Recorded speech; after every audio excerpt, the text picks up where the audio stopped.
the part up till like Fantune is very, very similar. Okay. Depending on if they do early croc or late croc, it's actually going to be very, very similar. And we have audio too. Alright.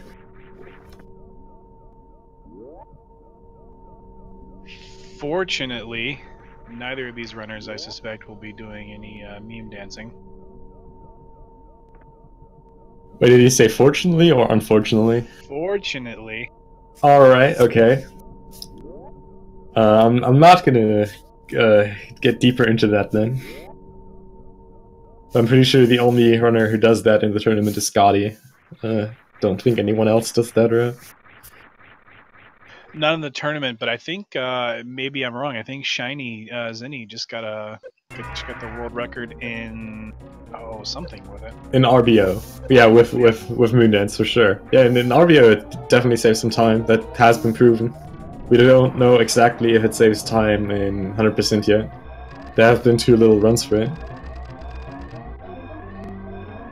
But then again, the interest in 100% is currently kinda down. I know Oates still frequently runs it. He's going for some really insane times right now. But besides that, there's not a super big community for it right now. Yeah, it looks like January 16th was his number 3 position.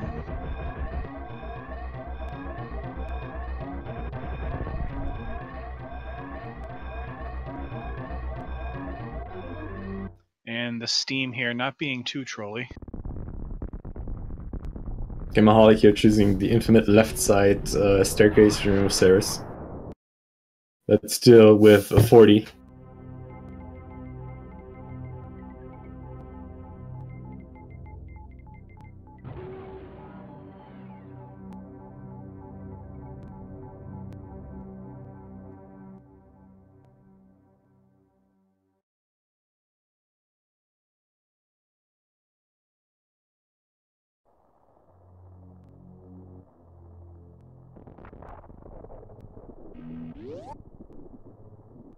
I always wondered which came first, Samus's armor or her ship, because it seems a little full of yourself to design your ship around your own head. Huh. You know, I'd suppose it's the armor, just based on lore things, but I don't know. Not even sure if there's any documentation on how Samus got her ship. We know the armor is by the Chozos, but no clue about the gunship. And some nice gap skips here by Diddy, getting that pitless run. That's always a very good start for a run. Getting that feeling of you did nothing wrong so far. It's always nice motivation for the start. Absolutely.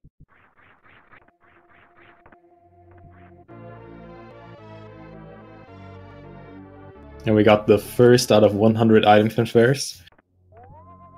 I forgot how much it is exactly. I think you lose like more than 10 minutes just on item fanfares during the entire run. Like 100 item fanfares each 7 seconds, so that adds up quite a bit. 700 seconds, which is just under 12 minutes. Yeah, that's a decent amount of item fanfares. It's surprisingly less annoying in the actual run, but a lot of people really dislike this about 100%. Some even wanted to push through the idea of running on a ROM hack where the item fanfare is completely skipped for 100%, just to make it better to run. You know, I hadn't thought about that. I mean, it doesn't do anything. You know, it's not like it's giving you an advantage. All it's really doing is cutting down on everyone's times, not just certain people's. So it's it's worth considering. Yeah. Yeah, the idea was just cutting down the item fanfare and then just adding the time that has been cut out to the time later, just to make it better to run. Although I suppose going back to our previous conversation about door transitions, it is a nice little 7-second chance to stretch your fingers out and take a breath. Yeah, that too. I can see how it's a little bit more tedious in areas like Green Brinstar, which will coming to shortly, where you have like pretty much 5 consecutive item fanfares with like 1 second of gameplay in between each. Hi, Billy Mays here.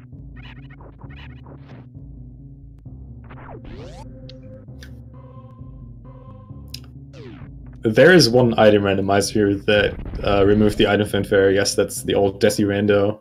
The new item randomizer made by Total, which we used in the previous tournament, still had the item fanfares in.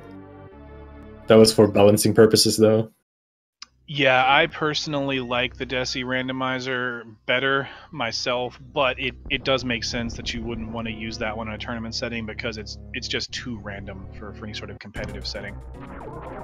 It's definitely nice for a more well, casual is the wrong word, just couch kinda feeling rando. Exactly.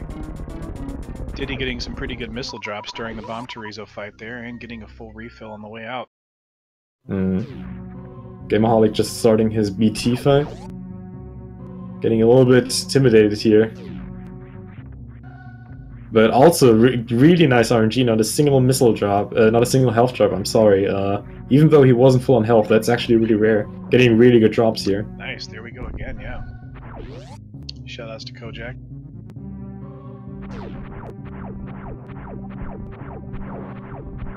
Di10Kong getting a nice Terminator here. That strat is very confusing when you learn it at first and you don't know what exactly to look out for. Oh, and Di10Kong is also getting the D-boost here. Can skip that first damage with the Pirate. Unfortunately, wasn't fast enough to go for the second one, so we'll still take 3 hits, but nice attempt there. And Gameaholic giving Alcatraz a shot. This is one of those strategies that whenever it's executed, it looks incredibly easy, but it's really not. It's some pretty precise timing there to get Alcatraz right every time. Right.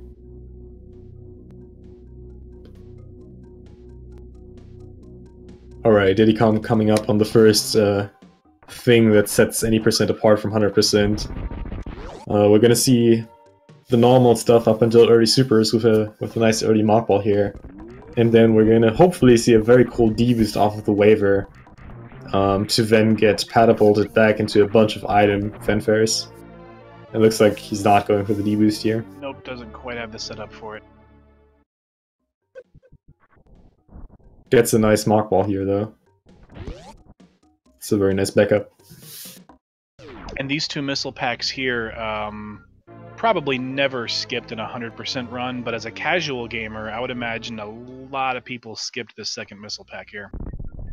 Yeah, I actually just watched a casual playthrough the day before yesterday, and the guy was like already super excited for finding this one hidden missile, and he didn't even consider checking even more than that. I do remember as a kid playing this game, you know, once you get something like power bombs, it's like, oh man, what am I going to find? And just going through every single room in the game, just dropping power bomb after power bomb. Yeah, that's a very smart approach. Definitely the more effective X-ray in that kind of sense. Diddy almost getting the mock ball through that there, but remembering to go back and grab these missiles here. That return mock ball is very, very precise. You gotta kind of buffer the inputs, which makes it very awkward, especially to people who are only used to do like full jump mock balls. Can be really, really tricky to get it, but saves a considerable amount of time. Yeah, I think even the Ice Beam reverse mock ball is easier than that one. Yeah, agreed. Definitely.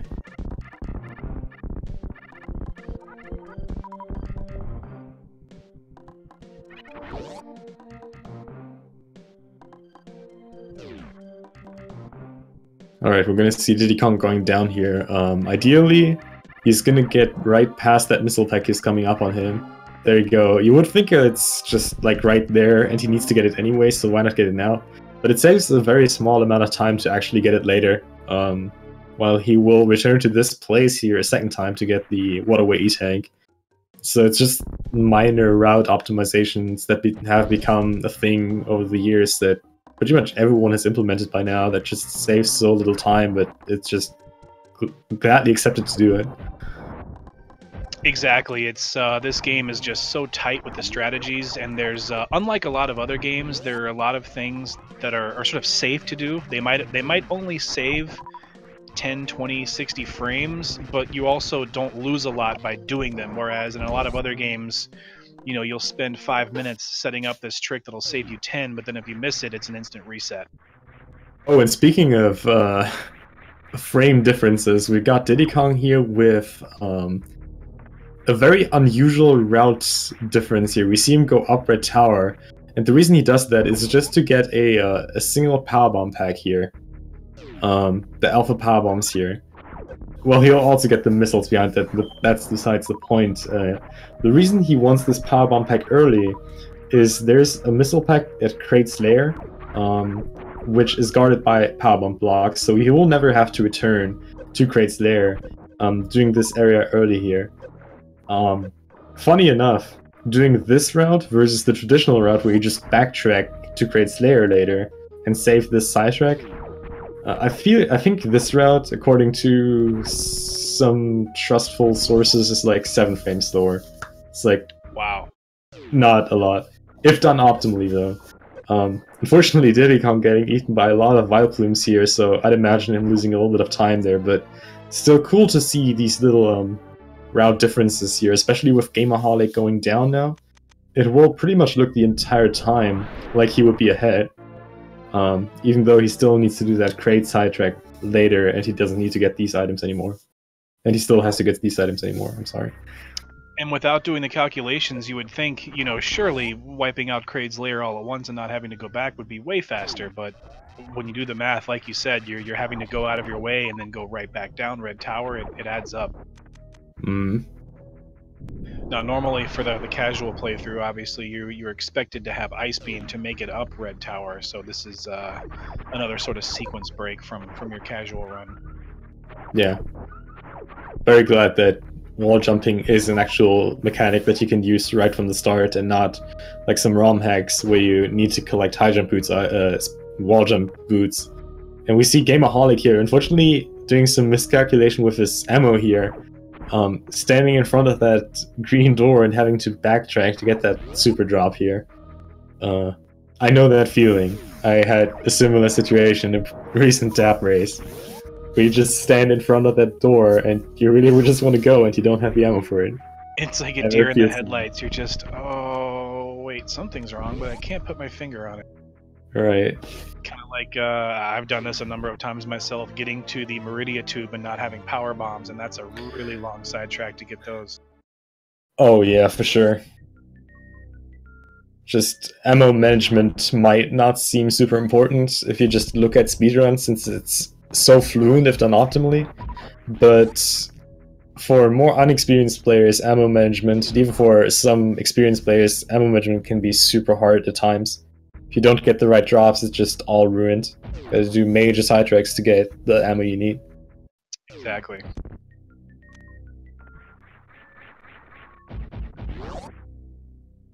And as you said, we see what appears to be both of the runners very close here, but Gameaholic is unfortunately going to have to revisit Kraid's Lair here to get these power bombs that are off the screen to the right that Di10Kong is now coming up on.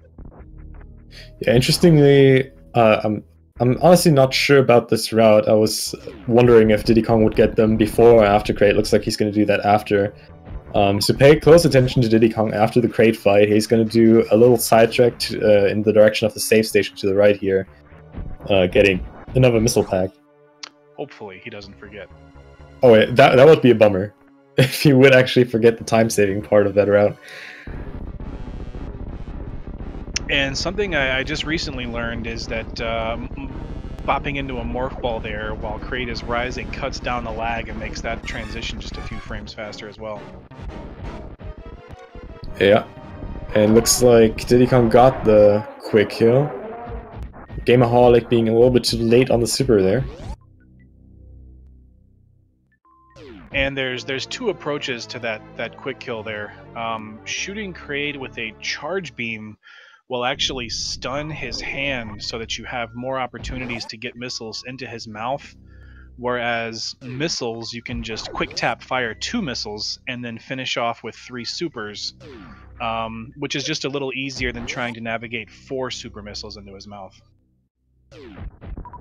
I'm glad you agree on that. I'm personally a big fan of the 2 missile version. I feel like that's easier, but a lot of people think or feel like that. Obviously, that's nothing objective. That the 4 super version is easier just because that claw is locked into place. And Yeah, remembering those missiles on the way out.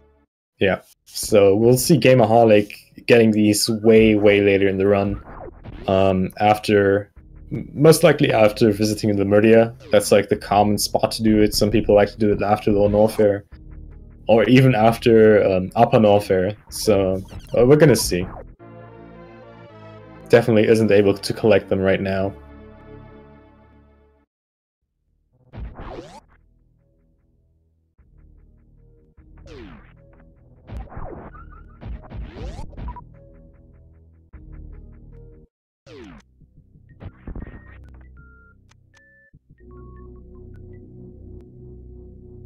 Yeah, that's another thing.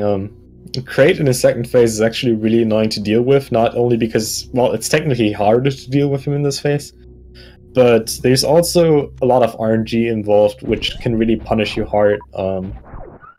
You cannot open Crate mouth in a traditional way after he stood up first. You actually have to wait for an RNG amount of time till he opens his mouth a second time, and then the normal shot method works again. So sometimes he can just be a really big dude and just not open his mouth again for the longest time, and you cannot do anything about it. Yeah, it's definitely not just a matter of losing however many seconds it takes him to stand up. You can really get in a bind there. Gameaholic coming up on the strategy that Di10Kong just pulled off. One of my favorite sort of simple strategies that isn't used in New Route anymore, but killing that little flame enemy there, I forget his name, and then turning around and opening that metal door real quick so that you don't have to wait for him to cycle all the way back around. When I first started running this game, it never occurred to me to do that. Yeah. Killing that Nova early is just really nice. Nova, yeah, that's it. It's actually a lot harder to do in PAL. In PAL, it's like almost impossible. In NTSC, you have a little bit of leeway on that, but missing it is definitely very painful and is going to lose you a lot of time.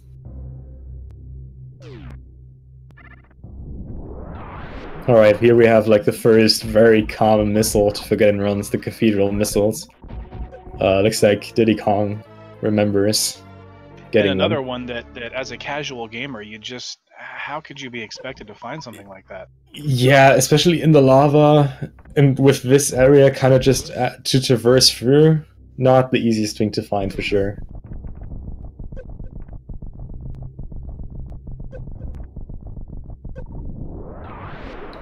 Oh, and Di10Kong with a really awesome strat here.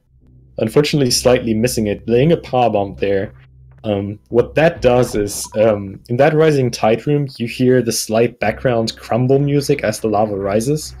While there is an active cycle of that music going on, the door transition actually cannot progress and you can't get into the next room. So by overlaying the sound channel with the power bomb explosion, you can actually save like up to half a second just on the audio lag there. Oh, that's very interesting. I never knew that.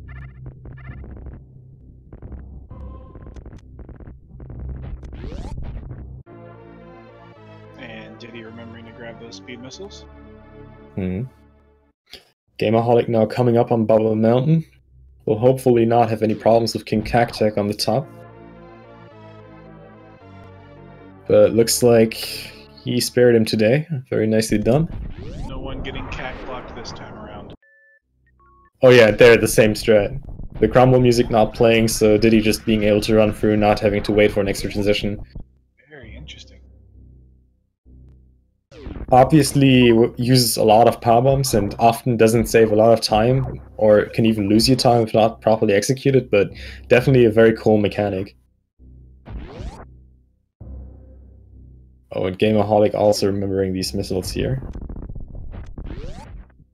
Bubble Mountain is home to a lot of really fun damage boosts too, especially going back across the top there. Oh yeah, I agree. That's a really cool D-boost.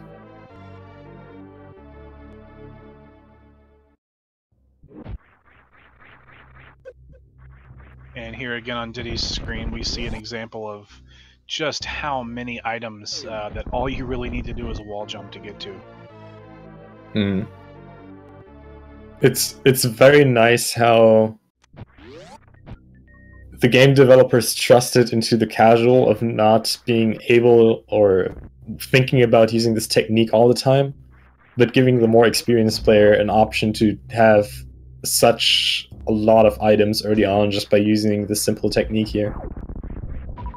Exactly, and even with space jump, which we'll see much later, still quicker depending on the room to just use wall jumps instead. Mm. It's just really a great movement tech. Oh, Gameaholic just barely missing that platform, which I will be the first to admit happens to me very often. Yeah, this room is very horrible. The camers, the little up and down platforms, are also programmed pretty badly. Oh, Di10Kong, yes, wave. Okay, thank you. Going for that gate glitch there, but yeah, the little platforms you can actually clip through super easily just by doing certain animations. This room double chamber is just not super good, in my opinion. It can be very it's trash. just all in your head, but it feels like once you fall down, the timing just never syncs back up to be able to jump back up and get on top of them. Yeah, especially since those platforms have a very weird off-screen behavior. They are like barely enough on-screen to be calculated, and sometimes barely not, so they move like kind of randomly up and down, and you never know where they are. It's very weird. Now, Diddy here on Crocomire, that first round, doing a good job of getting the super missile combo, and then falling back on charge beams here, presumably to conserve ammo. Yeah, and he's having a really good fight here. Yeah, I think that was 2 swipes, so that's really, really good. And now we're gonna have the first instance of something that's called a wraparound shot. There we go. You might be wondering why he just shot into the wall there, firing that shot, and why there was a door transition opening. The reason for that is that every room has out-of-bounds copies of itself horizontally, very, very close to the actual room. And by firing that that shot to the right, to the wall there, you actually opened that out-of-bounds room, that out-of-bounds door that is on the left side here. But since they have the same door ID, it actually also opens the actual door on the left side of this room. And there you go, the door is already open. And getting that spark across flawlessly. Now, forgive me because I don't remember. Do we see the similar wraparound shot and gauntlet spark in 100%? Yes, we do. Beautiful. That is personally, in my opinion, one of the swaggiest strats in the game. Yeah, gauntlet spark just looks really, really good. I gotta agree on that. And Gameaholic making it here to Croc as well. Oh, getting trolled by those fireballs. Yeah, having a little bit of a rough time with Crocomire, but to be fair, he can be really, really hard to hit. I personally still have the opinion that he is one of the worst hitboxes in the game. No, many disagree, but it can be very easy to miss these shots if you're just slightly off. Yeah, absolutely, and with the sort of RNG behind when he throws those little fireball breaths as well, you can easily clip one into that. Hmm. It looks like he's doing a decent job of getting him into the acid pit here. It's not the best RNG though. Di10Kong got way better RNG here, but eventually finishing him off too. Now Di10Kong getting the missiles at the top right of the grapple area early, instead of doing the so-called Indiana Jones and getting them later with grapple beam, which is the intended way. Indiana Jones really not being an easy trick. This is definitely a good backup for that. Yeah, Shine Sparking, much like wall jumping, opens up quite a few sequence breaks that you can use to your advantage. It's one of my favorite intended strategies in the game. The only thing I do wish is that it, like most of the Super Metroid ROM hacks, it does not, or it does consume health, which can be a big pain in the neck. Oh yeah. Especially, we're gonna come to a part later. I think that's like... Oh, very nice spark there as well. There's actually one spark in this specific category where health can be a concern. That's going to be later in the wreck ship, where you need a spark to get one reserve tank.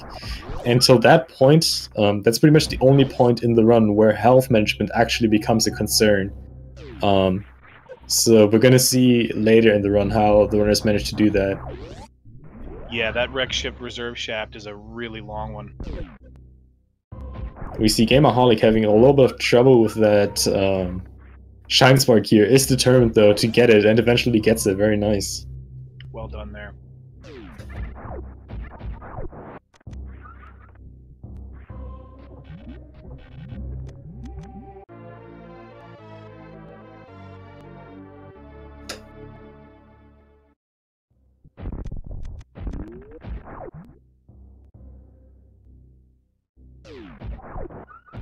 Di10Kong getting a little bit jagated here.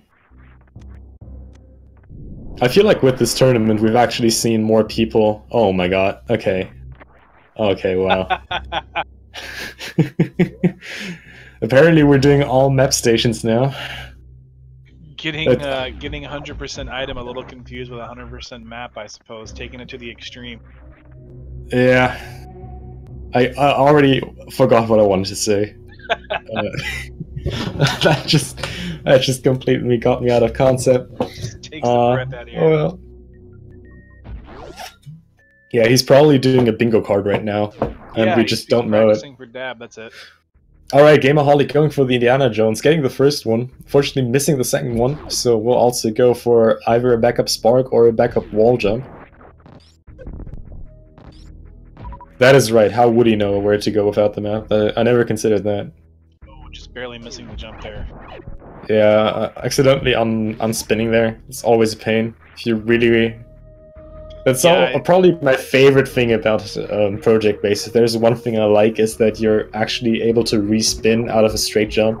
Just makes for a lot of useful stuff, where you just feel really uncomfortable in vanilla by just falling down where you would normally be able to wall jump just because you're not spinned.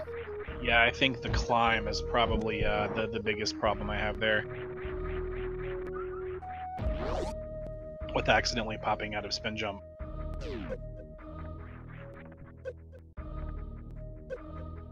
Alright, Di10Kong gonna be able to skip past these alpha power bombs, just gonna go straight up to beta power bombs since you already got the ones down below.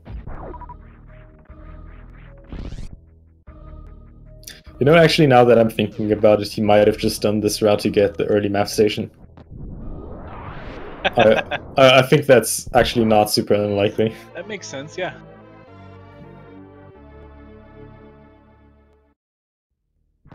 Alright, Gameaholic now going for the spark up here.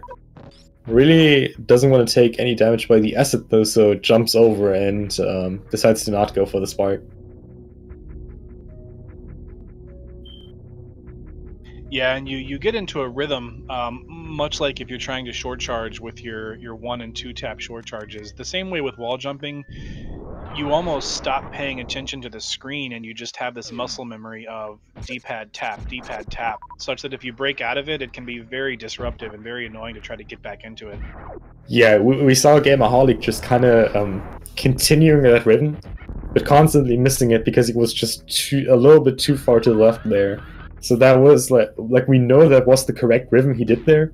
It just breaking out of it once just made it completely wrong for the entirety, which is kind of unfortunate. Messes with your head.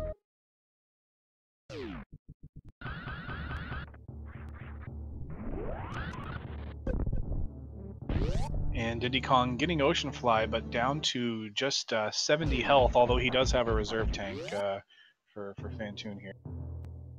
Yeah, Phantoon can definitely be very intimidating. I'm sure he won't have any problems with this fight. It's still something you need to be concerned about, especially if you decide to go for something like an X Factor setup, which usually cannot really avoid taking hits, just because you need to be that central inside of Phantoon. Also, another interesting route divergence we have here, Gameaholic going for early ice, making Red Tower a lot easier.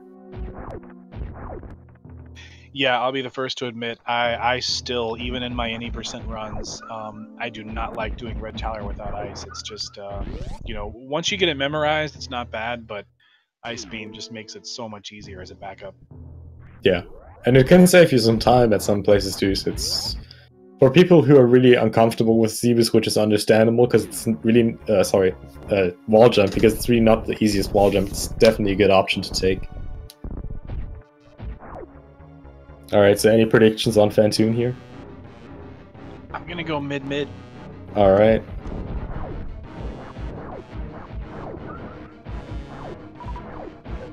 Glad I didn't put any money on it.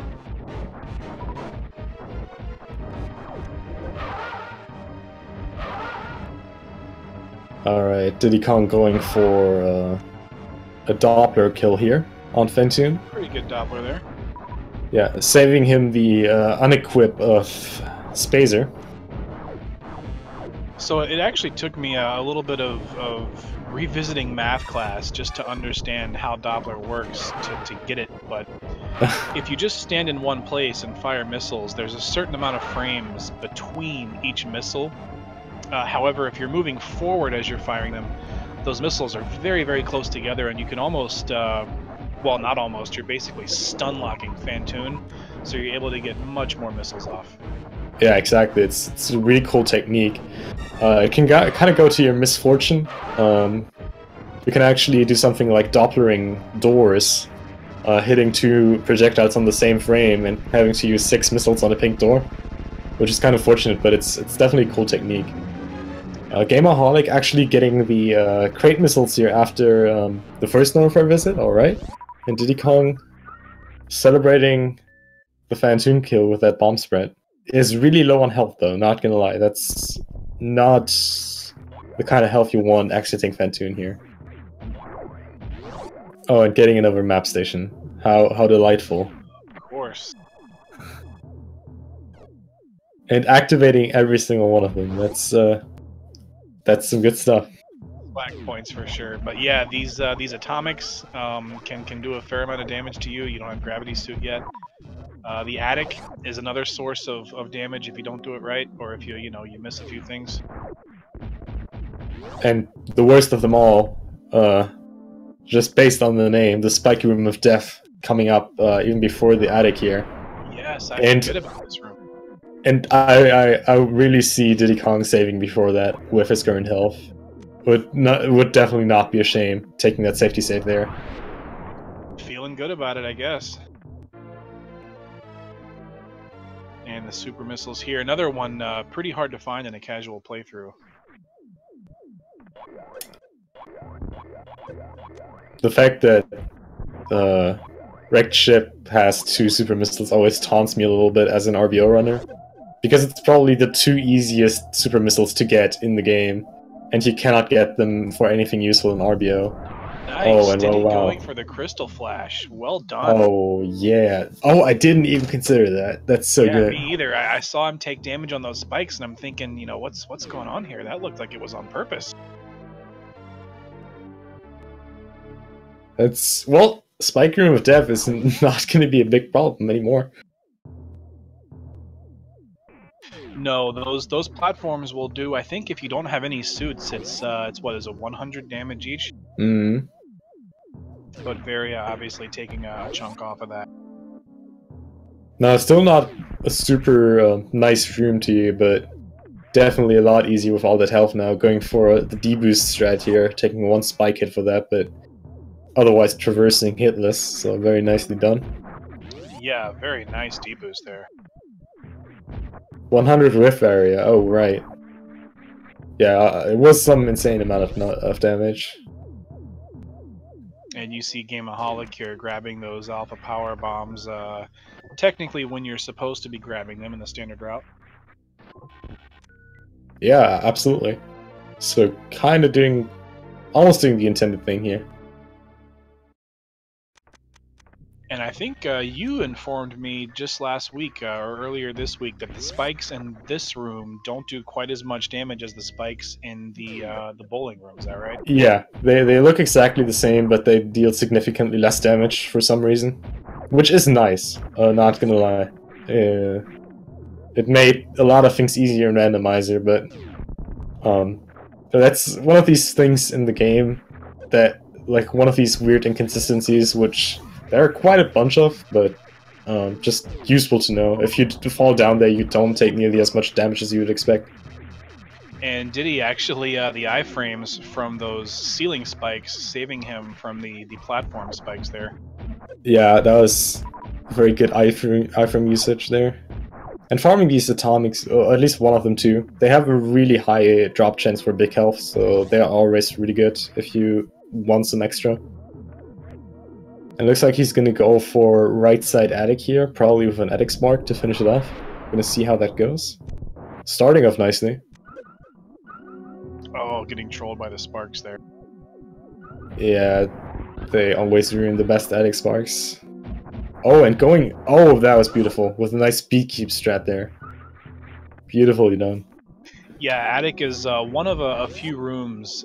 Attic, worst room in the game, and the Gauntlet Spark are some of my favorite strategies because when you pull them off well, when you do them just right, they look just so smooth and so perfect. Gameaholic getting the spark across the moat, very nice. While Di10Kong showing off how you can clip through these robots.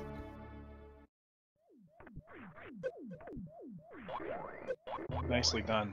Yeah, those robots always confused me as a child playing this game. They just seem so out of place. I feel like Wrecked Ship in general feels pretty out of place. That's a good point. It's not like in Metroid Prime either, where it's just like the frigate, which you visited in like the very start of the game, then fell down and you revisited it. It's just a completely different wrecked ship for completely different reasons, but it's still everything hostile. And Di10Kong with a nice spark there to grab those. I'm not sure if there's a name for those missiles there, but that was a nice strat there. Yeah, it saves him from doing a very, very tedious jump, which is surprisingly precise there. And definitely not losing a lot of time with a lot more safety of doing that spark. And Gameaholic opting to get the 3 missiles instead of the super missile. Now it looks like he's planning on X-Factoring, but didn't unequip Spazer? No, it makes sense that he de-equips the beam. He's gonna go for a charge beam setup. The reason you do that, if you unequip... Well, Phantoon has a certain threshold of how much damage you can deal per hit. And if he unequips only one of either Spazer or Ice, he can get 3 charge beam hits in. Whereas opposed to if he would fire all 3 combined, he would only get 1 hit in, so can in total get more damage in. It's like a strat that you mostly see in any % newer runners take, but it's a really, really safe strat. You can get a really good free round with that. Oh, that makes sense. That's really interesting. That's something I learned for today. Well, but you don't get Spazer, so you don't... Well, you could still do that with Ice Wave. Oh, and I definitely still get Spazer in my 80% runs. I am terrible, so I get every safety item I can. Why are you always hating on Spazer then? Because it's the fun thing to do. Alright, yeah, that's fair.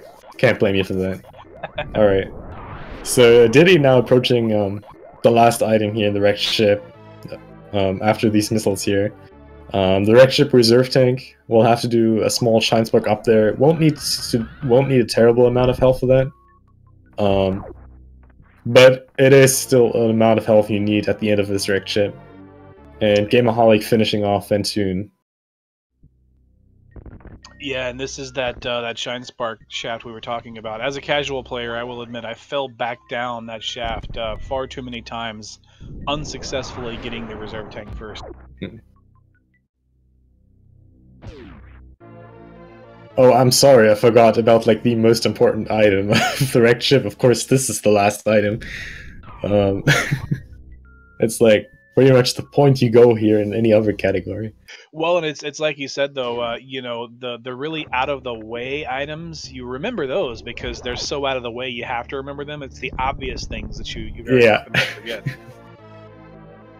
And I'm gonna admit I actually had an 80% run yesterday where I skipped that item by just straight up running through it because collision didn't work.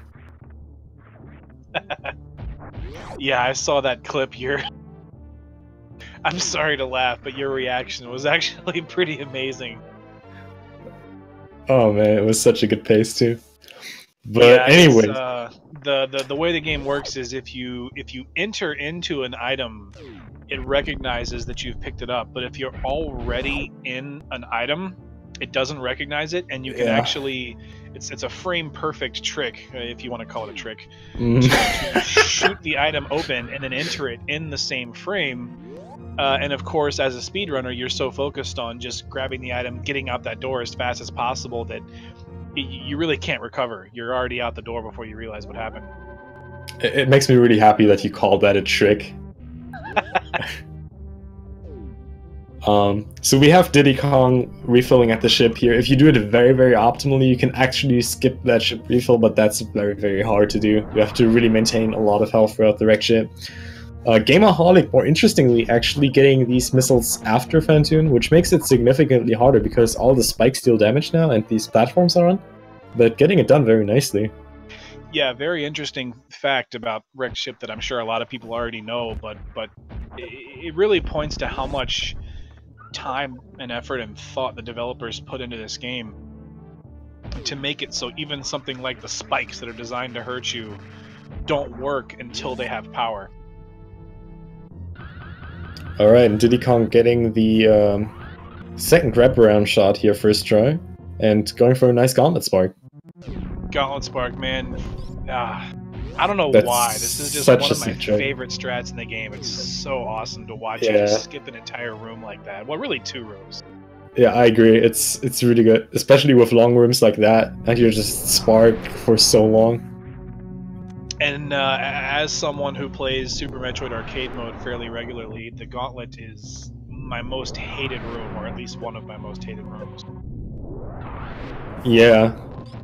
I know during the randomizer tournament, a lot of runs were claimed very, very early by an early Gauntlet check that led to death. And Di10Kong here, these 2 missiles after Gauntlet, another room that as a casual gamer you very likely had to do twice, because you fall through these blocks so quick there's not enough time to really realize what's going on and grab both of them. And if you start by falling on either the left side or the right side, there's no going back up and you know, doing it all over again. You have to leave, come back, and go all the way back around. Yeah, it's several. I think it's like a 2-minute time loss. It's really not good.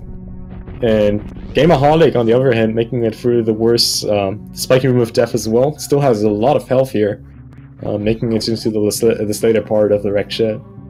If you can imagine accidentally going back down an elevator that you just came up 4 times, that's the Gauntlet time loss.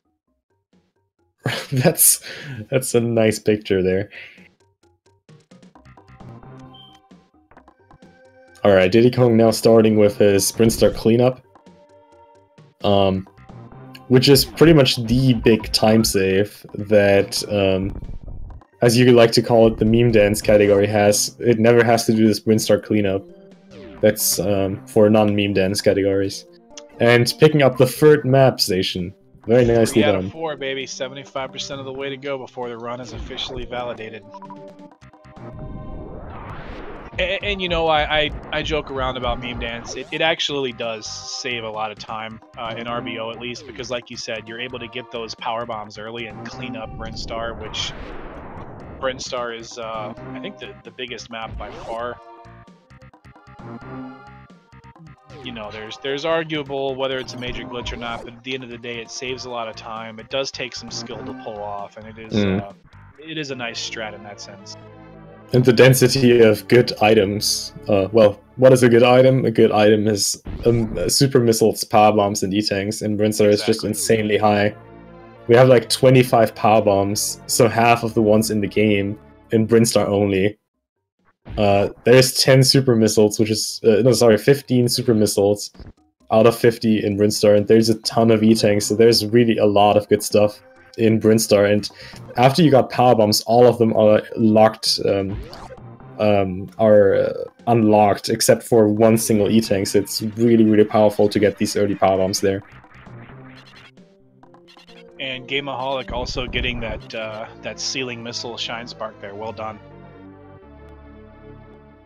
And we'll see if Di10Kong gets the mock ball to get out of here. Yeah, it's one of these minor mock just missed balls that just looks really cool and saves you a nice amount of time.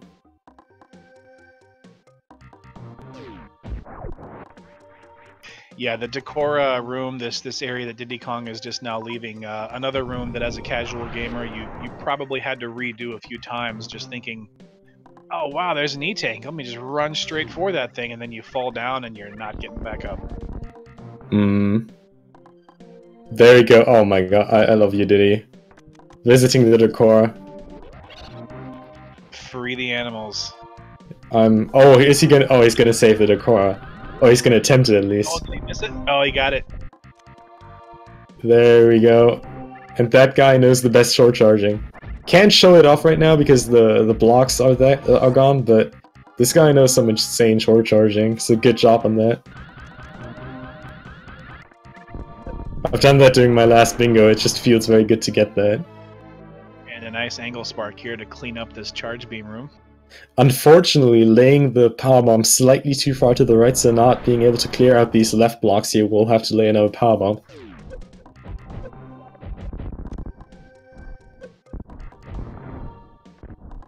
And another thing that's so great about Hundo, you can see that on Di10Kong's screen right now, and on Gameaholics too, the amount of unused missiles.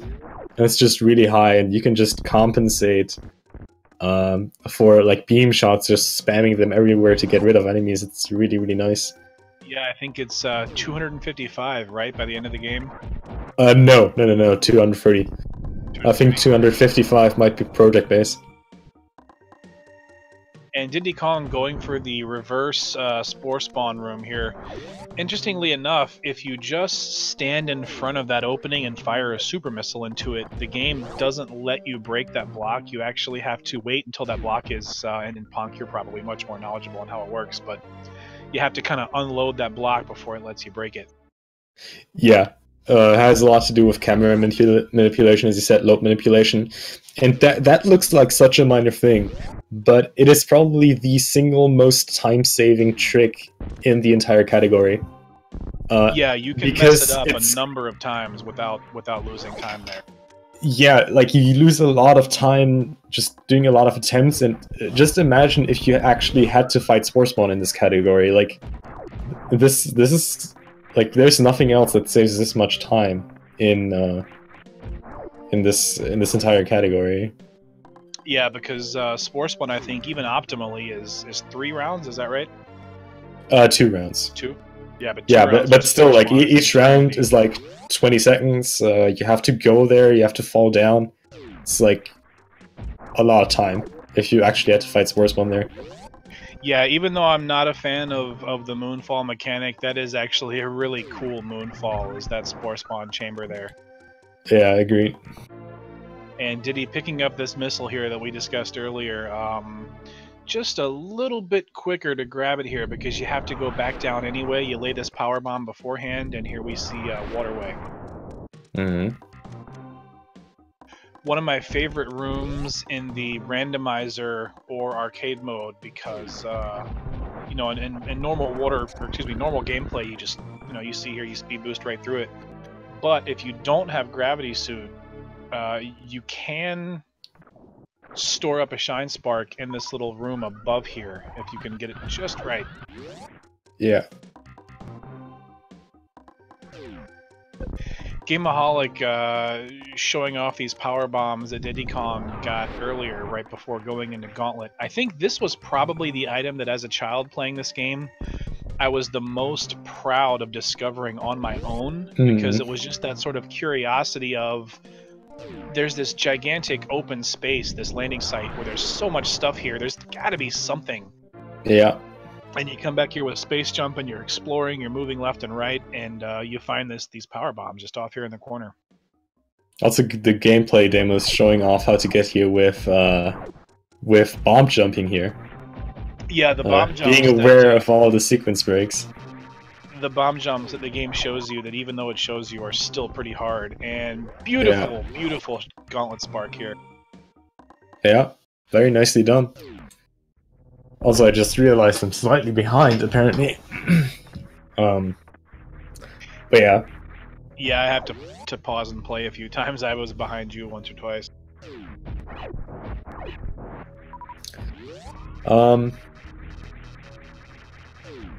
Yeah. So oh yeah, right. What I wanted to say.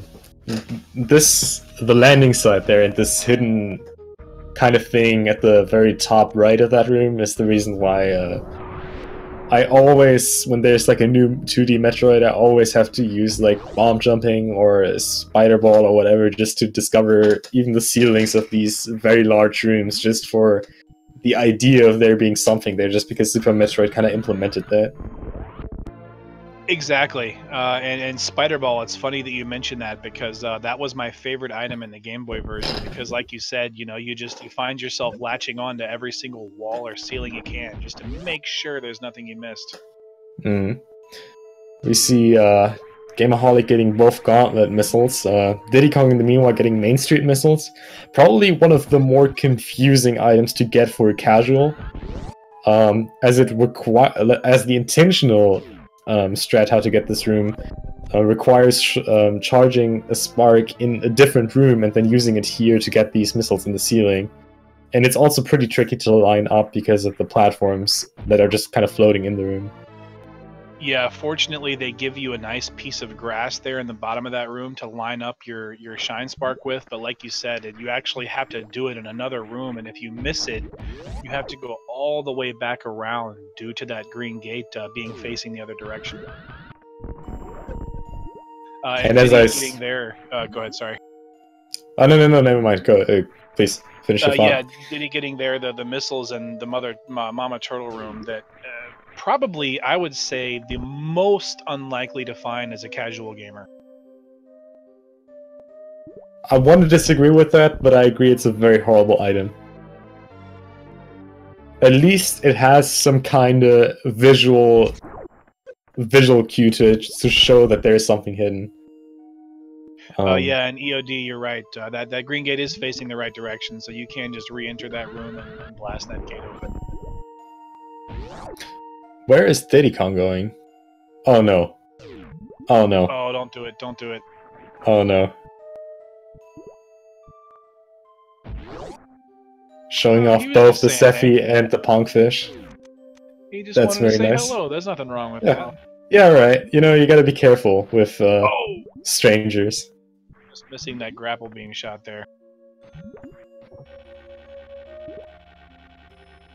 Yeah, Becky, those Main Street missiles really a pain in the neck unless you know exactly where to look. Di10Kong going for a backup with the infinite grapple jump there. Unfortunately missing that at the very top. But he's back on the actual run. And seeing that Becky is on screen in the chat, I welcome everyone who just finished watching the mini-boss RTA run that was going on Speed Gaming 2. We got Super Metroid 100% going on here, Gameaholic versus Di10Kong. For information, both of them already got the crate missiles. Di10Kong with an early power bump route, Gameaholic getting it after the first Norfair visit. And Gameaholic, even though they're not visible, already has Ice Beam. He went for an early Ice Beam here. Yep, turned it off just before Fantune and hasn't turned it back on yet. Not a big deal. Yeah. And the one nice thing about Meridia being this late in the game is that you can basically both visit and clean up Meridia all in one fell swoop. I don't think you ever actually leave Meridia and come back at any point, except, of course, to travel through the tube. Yeah. Meridia's just this visit it once, clean up everything, and then leave. Though I feel Gameaholic is... Meridia is probably the most confusing one route-wise. Especially with like several sand pits, there's a lot of things that really feel like heavy backtracking. And if you're not used to the route, it's really easy to forget something here. Yeah, most of the other rooms, or excuse me, the other sort of areas of the planet are very left to right. Even though there is some up and down, Meridia has the most up and down. There's a lot more vertical doors very easy to get lost, even with the map. Alright, Gameaholic now for that backdoor spore spawn. It's actually funny because it's a very precise trick, and at the same there are like 10 different setups that all work. It's a really cool trick. Oh, and there he gets it.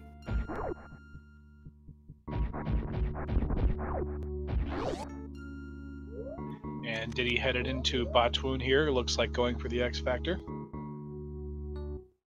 It looks like Gameaholic is struggling a little bit to get into that little hole. Quick morphing is a technique that's really under... Wow. Alright, I'm not gonna even finish that thought.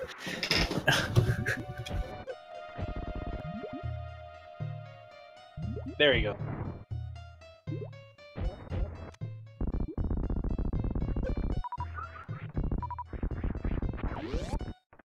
And can't resist grabbing that super missile. Yeah, that one will prove useful later on.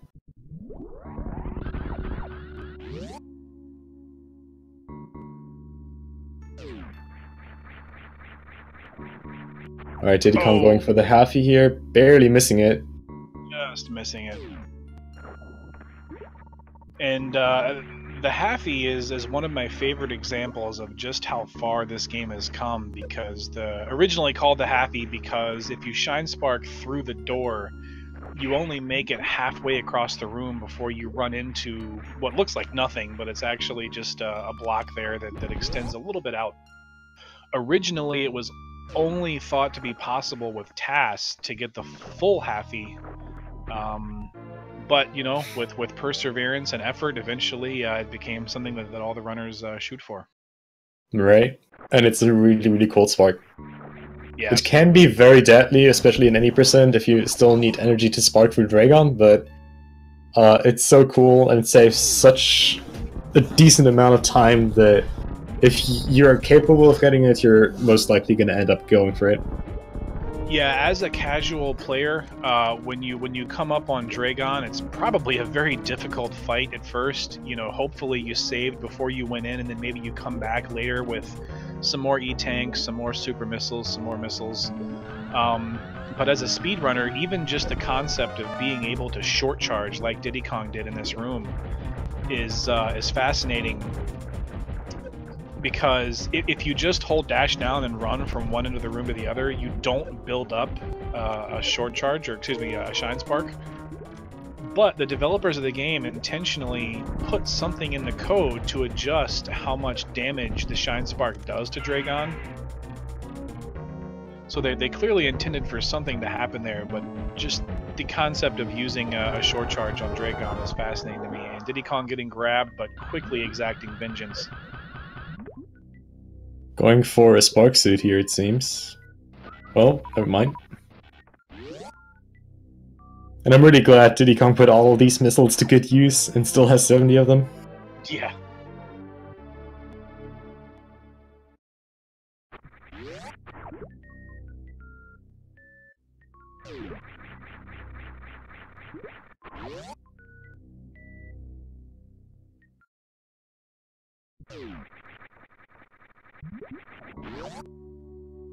Alright, and Gameaholic now also about to enter Meridia.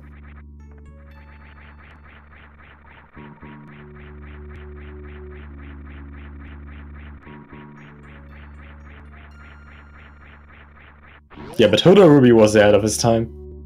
I really do like the old school method of full halfie with the gravity jump though. It looks weird, but it's really cool. Oh, it looks like Gameaholic is actually gonna go for that right side setup for the spark here, as we've mentioned before, going through that game gate here. I'm not gonna lie, I feel like this is harder than the short charge, but that might just be me. Well, it's easier to get the shine spark, obviously, but you know, as someone who has never used the practice ROM, you really only feel like you have such a short amount of time to use the your shine suit, that 3 full seconds is a lot longer than it feels, but you sort of get ahead of yourself and you freak out thinking, oh man, I gotta get this quick, and you line it up and you miss, and you see Gameaholic there doing what so many runners have done, which is just getting just a few pixels off. Yeah, Samus hitbox is almost as wide as one tile, and you only have a one tile gap, so being off by these few pixels doesn't seem relevant, but seeing this you really see how it can screw you over very easily, losing you a lot of time. Oh, and too far to the left one time and too far to the right the next time. Well, that means third time's the charm. Gonna hit the golden middle.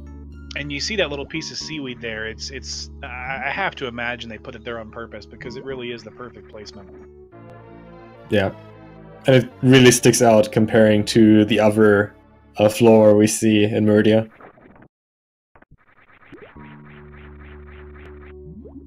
I think that's got it. Yep. Yeah, there you go. Good job. Well done. Alright, in the meantime, Di10Kong clearing out right side sandpit is gonna head to one of the most discussed items in the entire game, the spring ball. Some say it's the best, some say it's the worst. We are not up to decide that today, but every one of you can make his own decision on that. I do like spring ball a lot. I think you know, it's a very creative concept compared to other weapons or other items that are, you know, oh yes, this is another suit, this is armor, this is another weapon.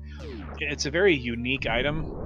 It certainly makes a lot of things easier, that's for sure. Yeah, it has with the technique of spring ball jumping, it just adds so many cool tricks to the game. Being able to traverse rooms high jumpless, which would otherwise be really difficult, just has a big appeal to it. And of course the reverse slinky. Oh yeah, that too. I think we can agree that good spring ball movement, like really good spring ball movement, is just absolutely fantastic. Now we've seen Diddy meme it up with the map rooms here. Will he? Nice. He will leave Shaq alone. What do you mean with nice? Did he mean to say, oh my god, how dare he leave this machine alive? Then yes, I agree. At least you recognize that the machine is alive. Maybe that was just me being German and not finding the right word so that I feel like it should be killed with fire. And celebrating nice. Shaq or Spring Ball there with some fireworks. Very nicely done. Of course, BPS is here too. Oh, I love that. Being punished by having to wait out the particles despawning. That's cool.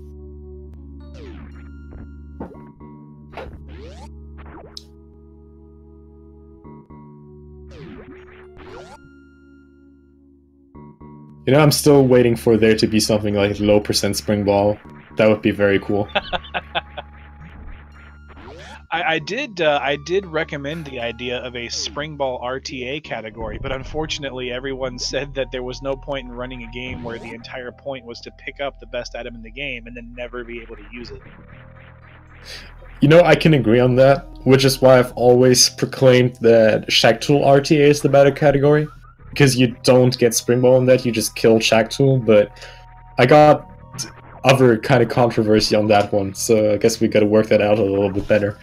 Now, Gameaholic, I apologize, I missed it. Did he pick up the Mama Turtle missiles there? Yes he did, before picking up the E-Tank, actually. I'm glad you're on it, Becky.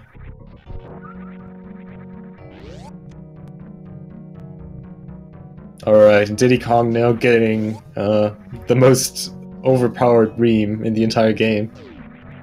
Yeah, it's really a shame that the new route doesn't get this beam. I mean, it certainly makes sense because it would take too much time to go out of your way to get it, but it Plasma Beam and Screw Attack, I think, as far as damage and just making rooms easier in general goes, are the most powerful items.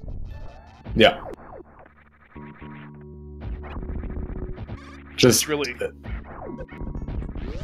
Sorry, go ahead. Really shame that you don't see any X-rays and 100% either, because again, it just wouldn't really be feasible.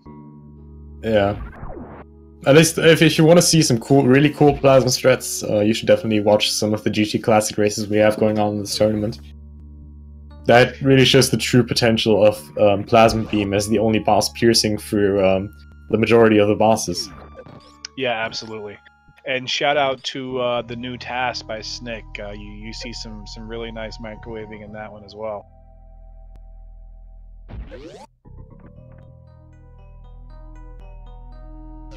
I still haven't watched that. That's actually a good reminder.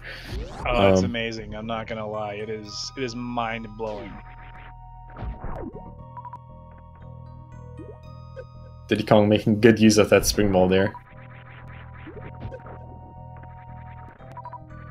Yeah, doing the reverse Dragon escape, as I like to call it.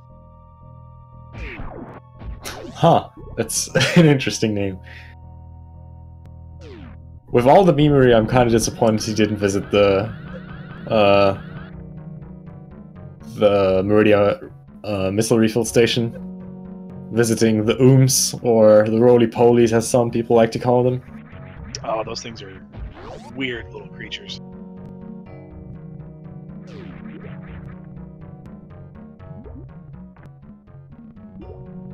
Alright, Di10Kong now visiting his second sandpit and is already done with the Meridia cleanup after that.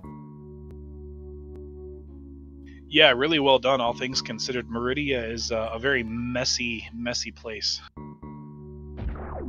It looks like Gameaholic's doing things a little bit out of the usual order. Deciding to pick up the aqueduct items here before doing Batoon, and the super pack will definitely help him out with that. Yeah, and shoutouts to Diddy here. This is one of the rooms where Spring Ball makes a huge difference from a time-saving perspective. Absolutely.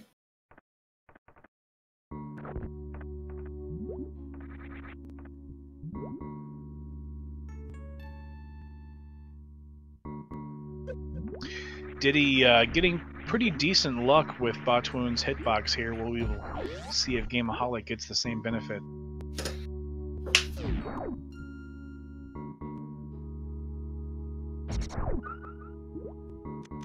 Really doing a good job in this first round, getting a really good amount of supers in here. Yeah, and the main difference in 100% versus any percent is you really have enough health that you can just kind of follow his head around. It doesn't matter how many times he hits you, as long as you can just keep pumping supers into him. And just to shout it out, since he did the extra effort, Di10Kong just successfully activated every single map station in the game. So kudos on that. True, 100%. Well, it still needs to get all the map titles, but definitely a nice touch. Alright, Gameaholic doing a little bit of farming before the Dragon fight. Gonna fill up his ammo, I would guess. Yeah, bad luck with the super drop so far. I only got 5. Oh, looks like he's fine with 5, actually. Just having a little bit of trouble getting out of the sandpit there, but he's out now.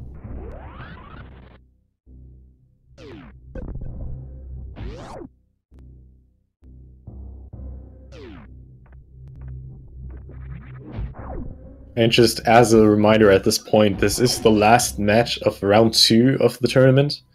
As soon as this match is done, we are going to put in all the results onto Challenge, and then we will hopefully be able to announce the round 3 pairings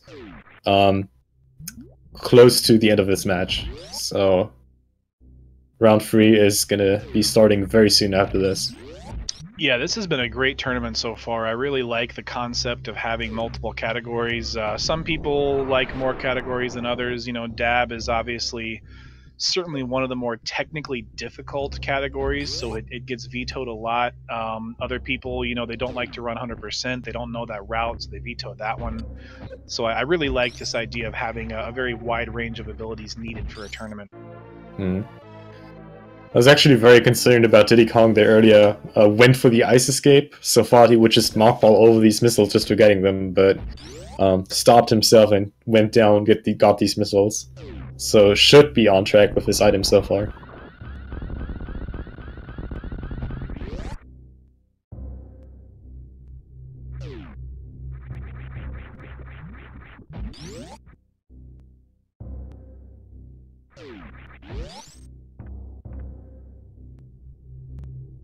And here on Gameaholic, we will hopefully see some more of those excellent Shine Spark strats. Wonder if Gameaholic might be going for the grapple kill. Looks like it, yep. Oh yeah. So if you like some deep fried shrimp, now is the time to embrace that. Because there is more than enough to feed an entire space colony.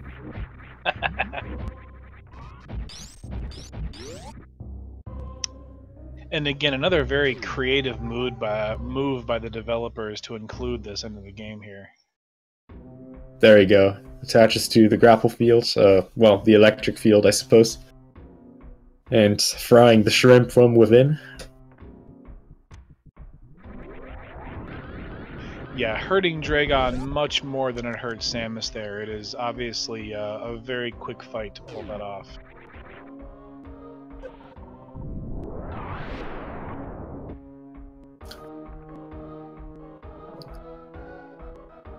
In Di10Kong, coming up on another one of these underappreciated bosses in most categories. Gold Chorizo here. Gonna be doing very quick work due to his armory at this point, though. Yeah, very, very fun fight. Very tricky, you know, playing it casually. The way he takes those super missiles and throws them right back at you. GT Classic and 100% obviously taking advantage of the fact that you can, and again, shoutouts to Springball here, making this room so much easier. I don't know if it's technically considered buffering the jump or not, but Springball, if you just hold down the jump button, you will jump as soon as you're able to. So crush blocks, basically you become immune to them. Yeah. So fun little thing, just to point that out, since a lot of people apparently didn't know that, you can actually kill Gold Chorizo up there without ever triggering the fight, by just constantly pseudo-screwing into him. Then he can drop down there with 0 HP, you deal 1 damage and he's down. I did not know that. It takes like 2.6k energy to do that, just because pseudo-screwing is so damage-taking. So I wouldn't recommend that, it's just fun trivia. And making quick work, grabbing the other item, Screw Attack, that makes it very easy to progress through a lot of rooms in this game, and getting that Shine Spark there up through the room. Especially in low and off, where Screw Attack is such a blessing to have. Not only are you invincible while screwing, but you also deal 2000 damage per frame on a 60 FPS game.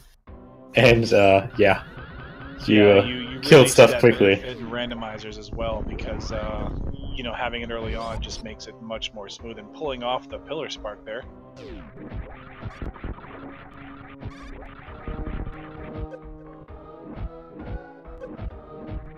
The so-called worst room in the game. Wow. Oh my god.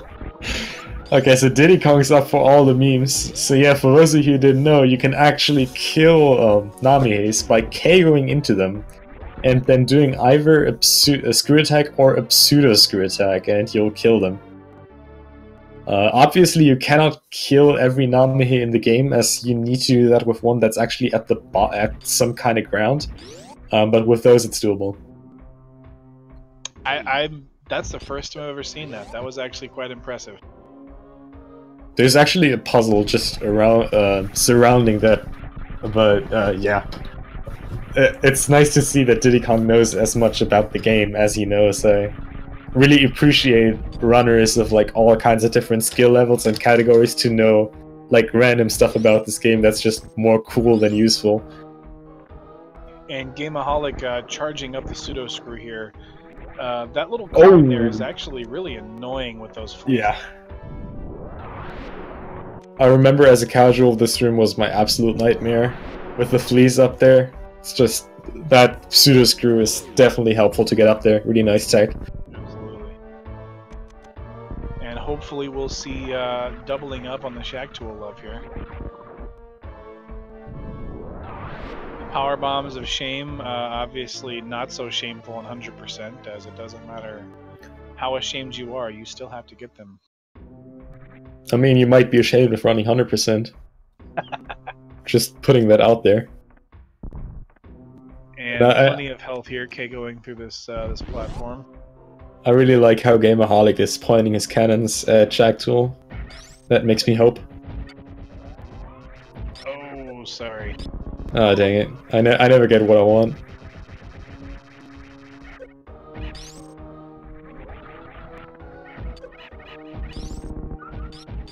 And making quick work of those metal pirates as well.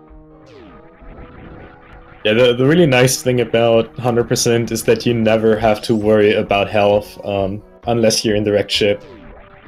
And it's just like, this area is so dangerous in like any percent. And in 100% you don't have to care about anything. You can just run through it and kill everything within a blink. Oh, getting denied on all the Franker Face Z emotes here.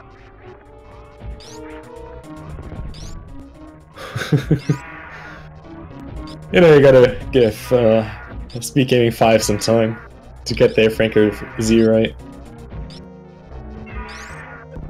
And Diddy making relatively quick work of Ridley here. Basically 20, I believe it is, shots of the fully charged old route beam here. Not really worth wasting too many super missiles or anything on. It is actually. You're right. It's 20 shots, but I still see some runners spicing up the fight at the end with a few of these super missiles. And since you don't really need them for anything anymore, you can really take that higher DPS for a few seconds of time save. That's a good point. I guess he's got 26 right now, which is plenty.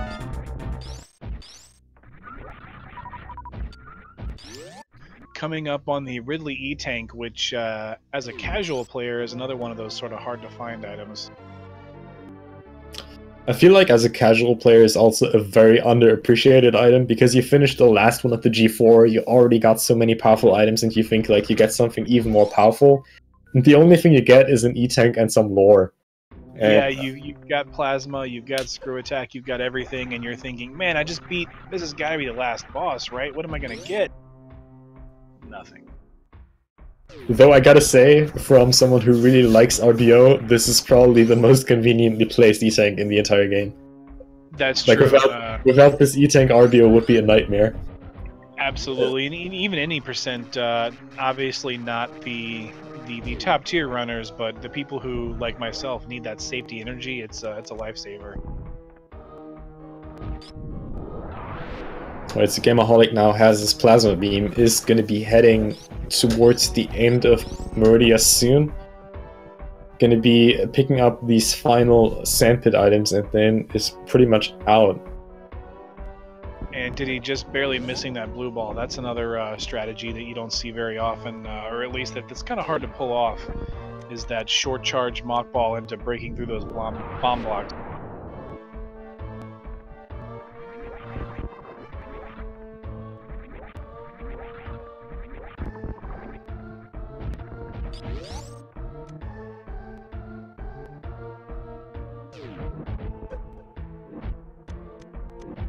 And Diddy just skipping right on by that Namahe there. Yeah. Shooting 2 missiles, decide, nope, I'm not going to deal with that, and just uses the power spring ball to leave that guy alone. Well, I suspect he's still going to kill it from behind, but at least that's going to be a pleasant death, not knowing what's coming to him.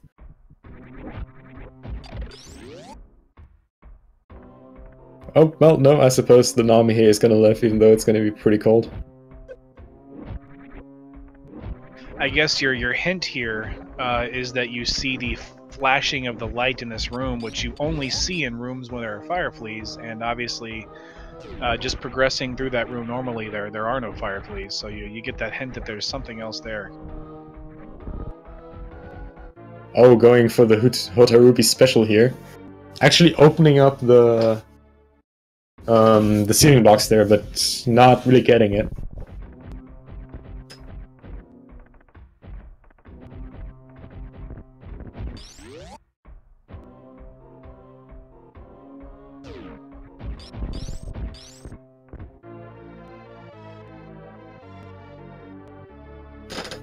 One of the last powerbomb pickups here. And coming up on something very important here for everyone who has never seen a Super Metroid 100% race or run in his life, we're coming up on the so-called Franker Z missiles. if you've never seen them before, you will definitely see why it's called the Franker Z missiles, and I would really much appreciate if you all spam some Franker Z in chat for me. Absolutely. There we go. Dia4 is new. Dia4 is new at all.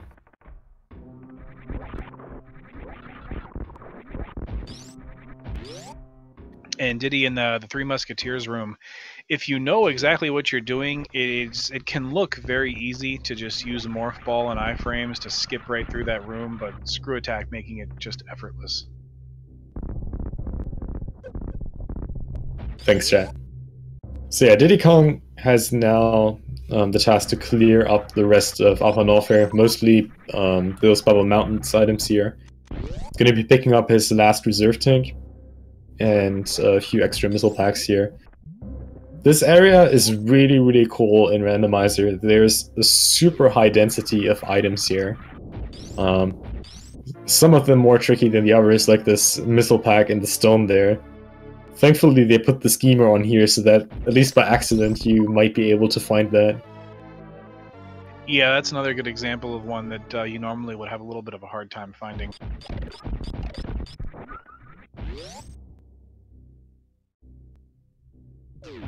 Alright, Gameaholic now done with Meridia.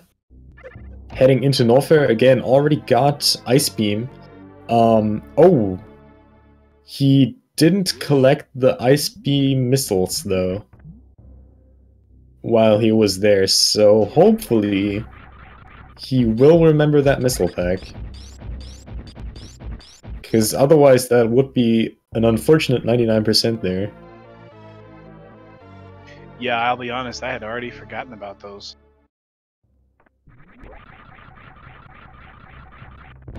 And strangely, one of the few enemies in the game that cannot be screw attacked there. Yeah, Rippers, well, yeah, some Rippers at least. They have, like, generally a very weird behavior to damage sources. Rippers in general are also immune to speed echoes. Like if you have like a blue suit, you can pretty much kill every enemy. Rippers are exceptions. Yeah, that was what I was thinking. I think he was only not able to kill it because it was frozen. Generally, you should be able to kill Rippers. Although actually, I think Gameaholic did. I think he did get those missiles. Ended up getting them on the way back. On the way out of? No, I'm pretty sure he didn't get them after Ice, because after Ice he didn't do the Ice escape, so he went like he did like the immediate bomb strat. Oh, you're right. I don't know. I might be wrong, but I currently think he didn't get them.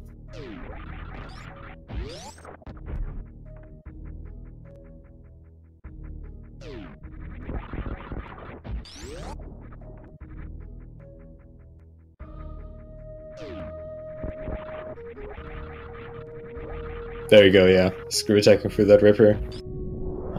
Now getting probably the most broken item in the game. Well, honestly... Nah, okay, yeah, that stands. I'm gonna go with that. Yeah, in terms of just casual gameplay, it's really the most useless, but in a glitch category, it definitely is the most broken. Yeah. A lot of people think that you only needed to get out of bounds. There are plenty of ways to get out of bounds, but where the true potential is RAM manipulation. Manipulating the spawn behavior or the properties of out-of-bounds blocks while being out of bounds has a lot of power. Actually makes 0% possible. Even though most of the out-of-bounds 0% does is just without X-ray, actually. And Gameaholic needing to be just a little bit closer to get to that secret spot, or that sweet spot, rather. Yeah. You want to be pretty much right on the front foot. Thankfully, this fight is still decently easy with Plasma Beam, so it doesn't need that safe spot, even though it would make it faster, since usually can get a double hit in while crouching. Yeah. There you go, that looks good. Now he's on the spot. There we go.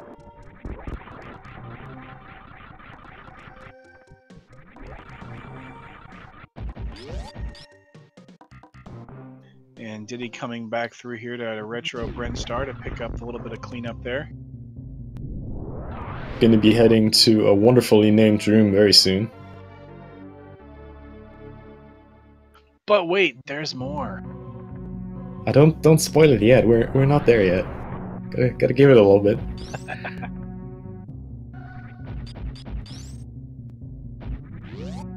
This E-Tank here in this next room, I didn't realize until watching the randomizer tournament that you can get it with a D-boost, but obviously high jump boost makes it significantly easier.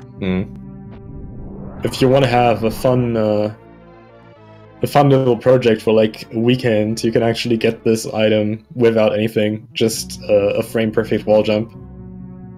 Oh, really? Yeah. You can do a 6-frame dash. No, sorry, a 2-frame dash with a 6-frame jump into a wall jump with late unspin and winning the coin flip on the collision escalation, and you can get that item without anything.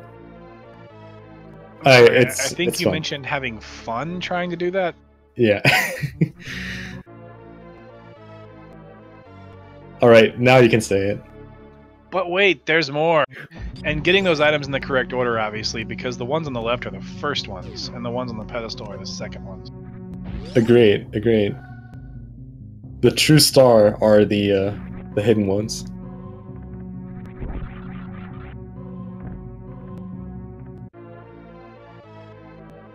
I also remember as a kid being very frustrated that, much unlike the Nestroid, you couldn't continue on to the right here. I spent a lot of time power bombing and X-raying this room, thinking that there was more to just a wall there. There's more, but wait. That's a good one. I'll try to remember that. That's terrible. We love puns. Yeah. That's the reason why we're here. And Di10Kong has all 14 E-Tanks, so that's good. Gotta give an obligatory nice shout-out to Inner Rush here. One of my favorite clips of all time, him being at Mother Brain in the 100% run, realizing he only has 13 E-Tanks. That's quite the thing. I'm gonna have to watch that. I mean, obviously, it's very easy to miss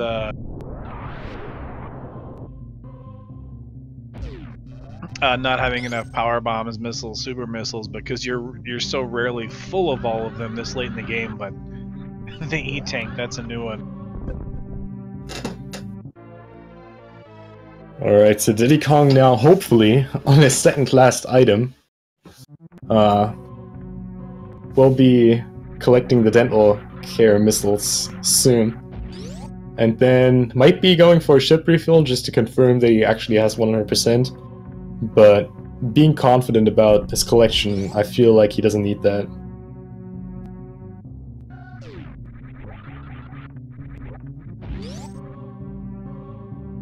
Yeah, like you said, it's a very quick and easy. Well, I shouldn't say it's quick, but it's a very easy way to confirm that you've gotten 100% of the items. But it does, at least in a race setting, cost a little bit of time.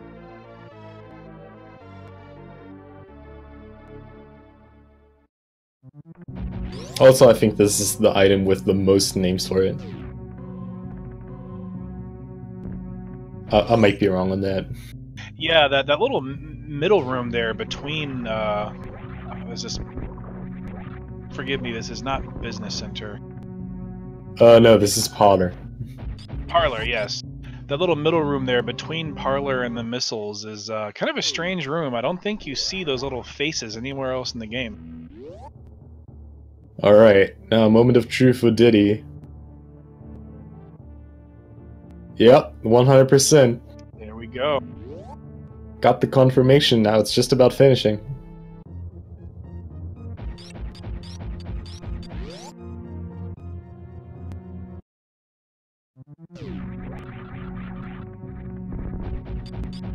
Gameaholic having an excellent Ridley fight here. Yeah, good pattern. Not missing too many shots either. should be dead now. Oh, just missing the pickup. Very nice accidental bomb spread though. It's always beautiful when that happens. There we go. Oh, nice, didn't even get grabbed.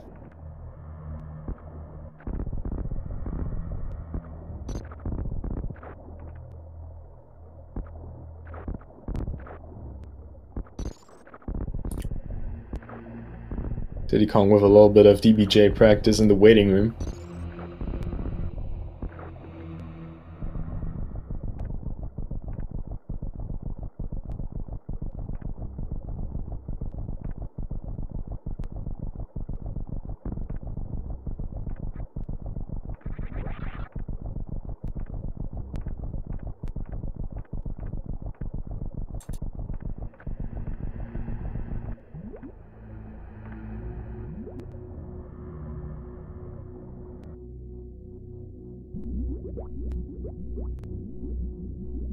And Torian, a very sort of climactic space here. You have the Metroids, which, if you're not familiar with the original NES Metroid, can be very confusing to figure out how to beat them.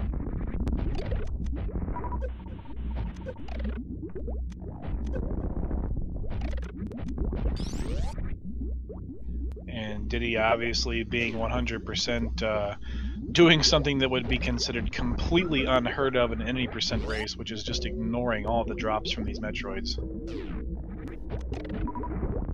Thankfully, 100% is a category where we really don't need to worry about Metroid drops.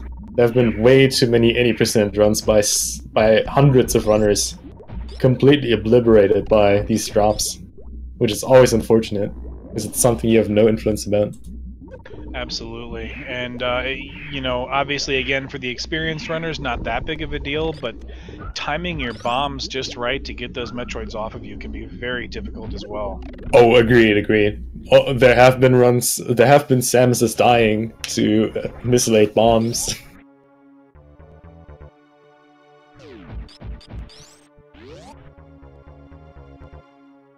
Alright, Di10Kong finishing off the last mini-boss. The super dangerous Dust Chorizo. Presumably gonna go for the baby skip here. Yeah. I think he mentioned practicing that the other day.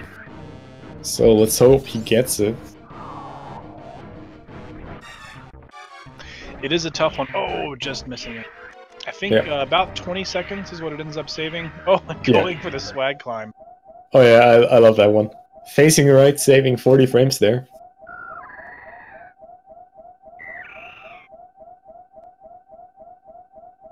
Not sure how many he's gonna lose by being up there, but gonna give him the benefit of the doubt. Just enough. Yeah, right, baby Gameaholic. skip is one of those that obviously if you try it and you pull it off, you're saving a lot of time, but attempting it and then failing it, losing much more time than just, you know, giving in and saying, all right, take me, baby Metroid, right from the beginning. Yeah. One thing that I actually really, well, kind of like and dislike about Baby Skip at the same time is that it's not like you get it and you save 20 seconds, or you don't get it and you don't save those 20 seconds. It's actually a trick, like, the better you get at it, the more time you save, but also the more riskier it gets, so it's kind of a balance thing, which is really nice, like, how much risk and how much skill am I willing to put into it for different amounts of time saves. And Di10Kong pulling off beautiful. phase 2 Zeb skip. That's a tricky one. It looks really cool. I really like that one. Just showing off all the cool moves. He definitely showed off a bunch of things during this run that you usually don't see.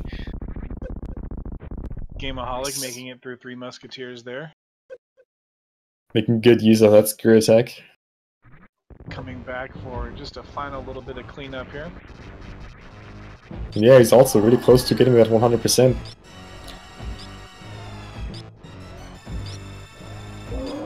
So now there's one final kind of dangerous part for Di10Kong coming up here, which is a potential soft lock / lagging the game for multiple hours at the stand-up glitch. Yeah, not a fun one to misuse.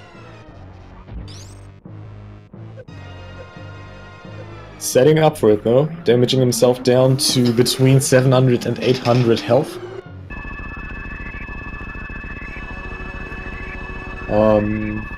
De-equip Varia before, making stand-up glitch a lot easier. Will have to damage himself down to below 100, gets it. And now Samus is able to move while the cutscene for the Metroid is triggering, allowing Di10Kong to damage Mother Brain free in the phase 2.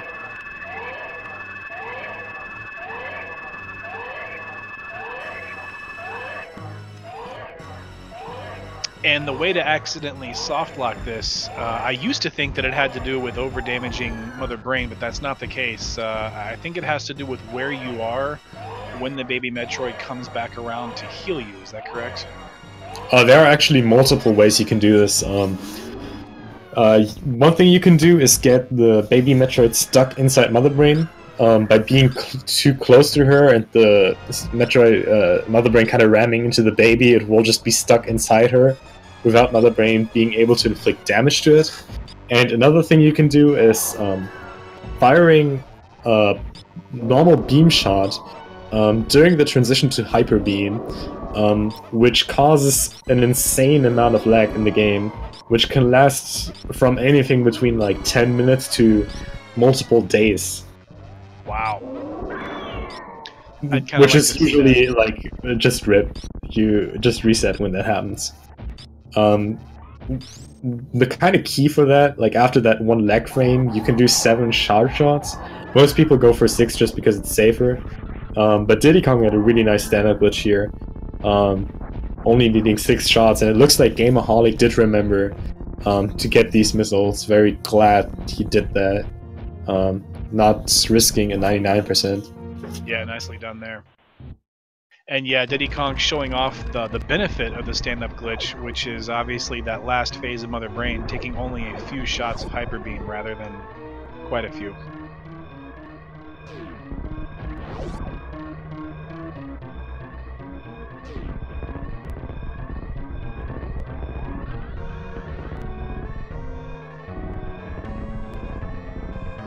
Oh, and going for the blue bomber here. A very nice springboard attack right at the start. Yeah. Well, he's going for it. He's determined.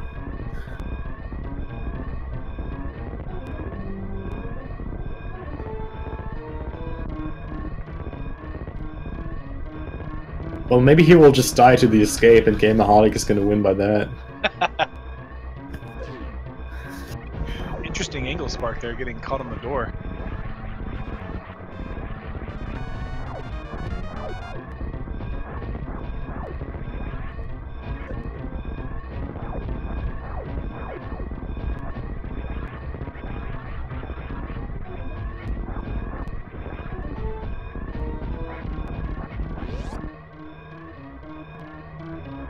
And this shine spark here has cost a number of runners a bad escape. Wow. Di10Kong pulling it off. Left side behemoth spark. Let's go. I'm willing to bet that he's going to save the animals here. I'm actually willing to bet the opposite. Going for it. There's still the taunt. Oh no! Yep. That's how I know Di10Kong. Always doing the wrong thing. Yeah. My heart is broken. Oh well, he's going to break it again. Let's see. No, he's going for it. What a legend. Doing the right thing, saving the animals. And skipping the reverse spark too. Yeah, the reverse spark is actually not faster. Really? If you do if you like just jump straight in there, it's faster than doing the spark, just because the crash animation takes so long. It's just like the authentic way of like how people have always saved the animals in runs. But there he goes, finishing off with an official SR race time of 1:39.04. Not only getting a race PB by almost 2 minutes, but actually getting a PB in this run. So GG to Di10Kong. Wow, well done. Yeah. PBing in a race, really, really good. Those map stations gonna cut some time off of his next PB as well. Right, right. Same for the decor visit, even though that is much appreciated. Kind of makes the run feel more complete. So Gameaholic here again, doing the last little bit of cleanup, coming through the green hills of Brinstar. Oh, barely missing reverse slinky there. Good attempt though. Shoutouts to the reverse slinky in chat. Oh right, yeah, he's watching. Wait, where is he going?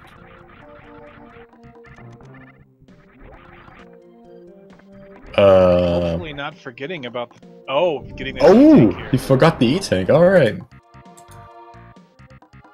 Yeah, I noticed something about the E-Tank count was wrong. Yeah, having 2 left seemed a bit off, but fortunately Gameaholic remembering that this was one we missed. Yeah. I mean, he might have actually purposefully skipped it till later. Just because earlier he might have been a little bit concerned about getting through these areas quicker. It's definitely a lot easier with Space Jump and Screw Attack. Being able to deal with this room and the side hoppers here. Yeah, that big side hopper can cause a great amount of damage if you let it. Alright, he should be done with everything now though, just finishing off with Retro Brinstar. Now I'm trying to think. Let's say these 205 missiles are actually his maximum right now. He's gonna collect 3 more in Retro Brinstar, which puts him at 220. Plus last missiles is 225 and Old Mother Rain missiles is 230. Yep. So he actually has all missiles, which is really nice. Yeah, he did go back and collect those ice missiles, as we saw.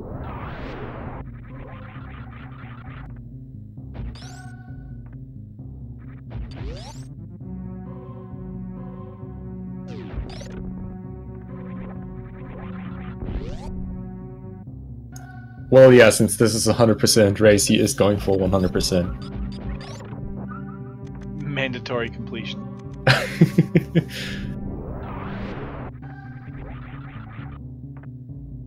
Getting kind of screwed over by collision oscillation there.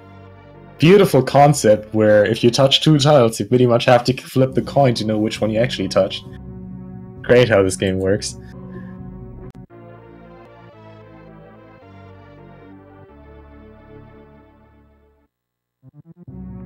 Alright, make your D4s ready for Diddy.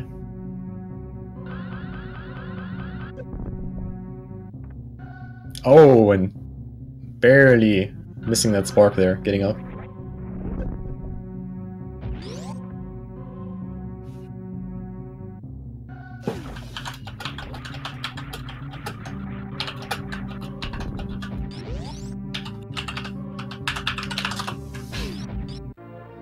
Thanks, chat.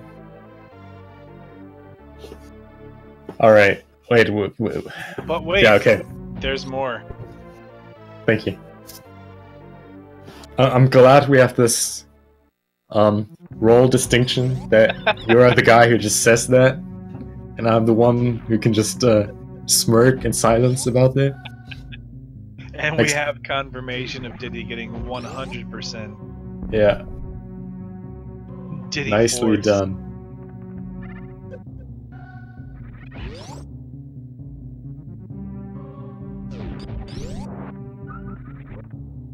I'm really glad that, unlike a lot of other games, even of like newer generations, the background of this end game screen actually loops and is an ongoing animation instead of like a static picture.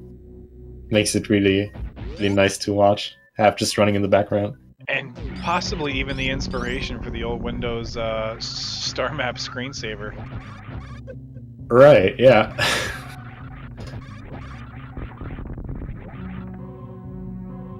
Alright. The old Mother Brain missiles. Third last item.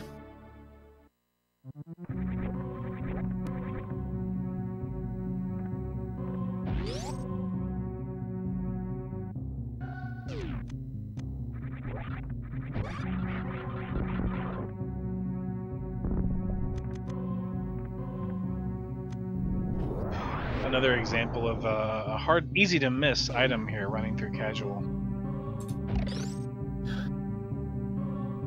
This item is actually really interesting as for how many different strats there are to traverse this goo with the speed booster from the left side. You can freeze the guys, you can use speed echoes, you can actually do a really cool damage boost. It's just... like, I feel like everyone has its own little strat for that room, which makes it really fun. Yeah, it's definitely unique in the way that it's laid out.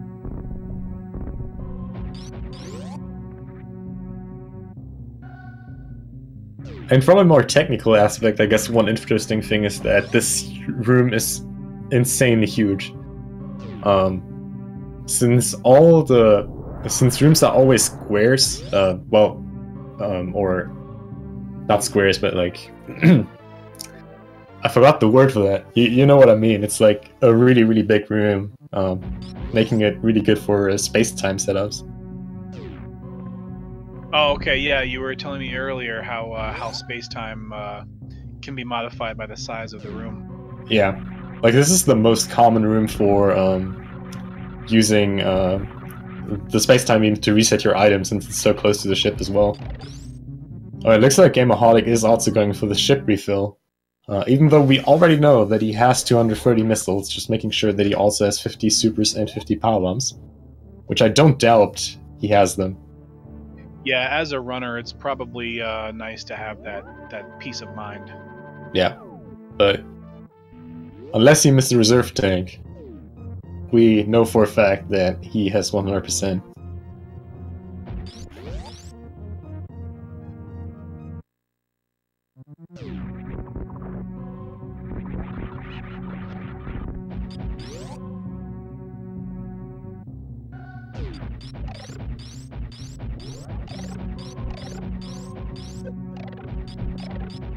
And Gameaholic doing there what I've done a number of times, which is having a nice speed booster going and then accidentally realizing that you can't speed boost through frozen enemies. Yeah. And also a very nice attribute of Plasma Spark is of Plasma Beam, as demonstrated there. Being able to pierce through enemies and inflict damage twice per shot, freezing the enemies and then immediately killing them after with the same shot. Yeah, it's very nice for getting through some of those harder rooms. And the infamous golden shower here.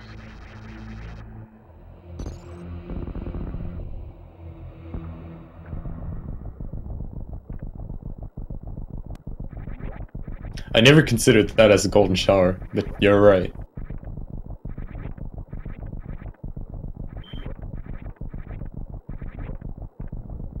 And even in some of the lore speculation about the bosses of this game, considered a bit strange that Phantoon is one of the four. Yeah, agreed.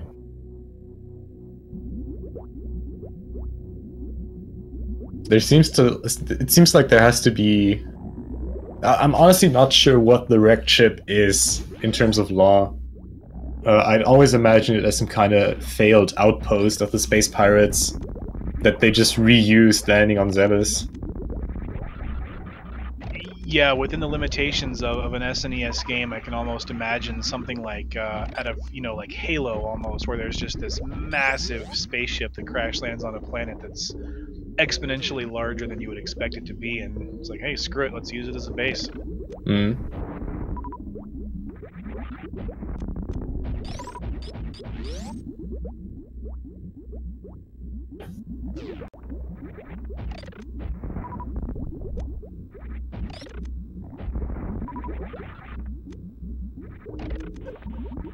Doing a solid job here with the Metroids. Not letting any get latched onto. Oh, well, as I say that, yeah, it's my fault. Oh, and using power bombs to kill the Metroids. Yeah, when you've got 100% items, all these E-tanks, it's obviously not necessarily faster to do that, but probably a lot easier. I would be very happy if freeing the Decora was a bounty, because I would have already claimed it. but apparently it's not. I don't think the map stations that he visited is Bounty either, right? Nope, it is not. Ah, alright.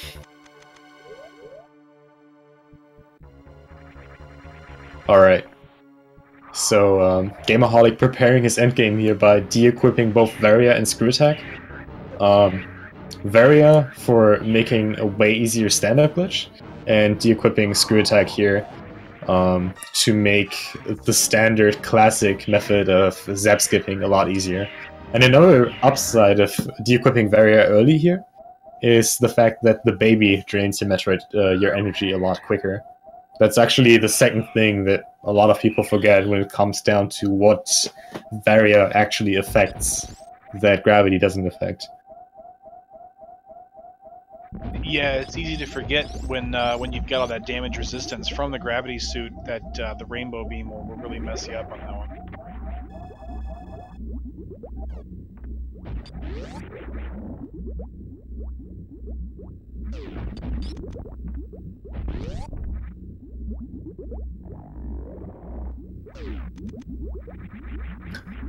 Interesting. According to chat, the wrecked ship is apparently Chozo technology and not space pirate technology. I suppose that would make sense, Fantoon not being an original inhabitant of the ship as much as just some creature that came along and decided to sort of have this parasitic relationship with it. Yeah. I mean, after all, Fantoon is, from what I remember from the lore, only a hologram. A touchable hologram, I suppose. So it would make sense that the space pirate kind of just occupied the Chozo technology after landing on Zebes. It definitely makes sense, yeah. And Gameaholic getting the Zeb skip off pretty easily and pumping some supers into Mother Brain's head. Yeah. Really wanting to use all these supers here, since he has so many of them.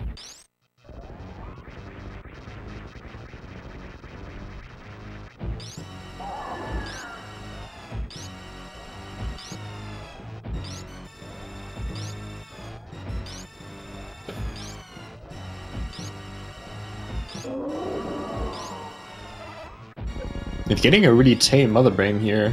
And of course, as I say that, the first onion rings fly on the screen. I'm sorry, Gameaholic, I'm trying my best here.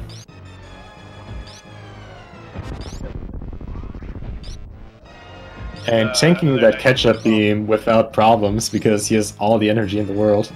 Exactly, yeah. Another nice thing about 100% is being able to just pretty much take whatever Mother Brain gives you. Oh, he's not going for Static Glitch, I'm sorry. I'm surprised he de-equipped... oh, this is bad. This is very bad. Yeah, he's dead. Possibly I'm sorry, but he's... too soon. Oh no, wait. Oh no, he realized, okay, he's alive. Oh my god, that scared me. Wow. Okay, I'm glad Gameaholic knows his strats and re-equipped Varia suit in time. So because without it... yeah. He would have died there. Oh my god. Alright, cool. Well, no stand-up glitch, but that's fair, because he's alive. That's all that matters. So basically, what I'm guessing happens there is the game makes the decision as to whether Mother Brain is actually going to Rainbow Beam you versus whether Metroid is going to latch onto her head at some point before Gameaholic took those final points of damage. Yeah, his health, his original health was set up way too high. Game didn't expect for something like this to happen and just expected to be able to deal another Rainbow Beam damage. Well, thank Deer Force for reserve tanks. Yeah. Of course, there is the possibility that that was on purpose, in which case that was incredibly well executed. Yeah, let's just say that was on purpose, just to hype it up a little bit. In which case, props for him for making an amazing finale here, making this comparably boring boss fight, I gotta admit, like, pretty exciting. Yeah, that was a clincher.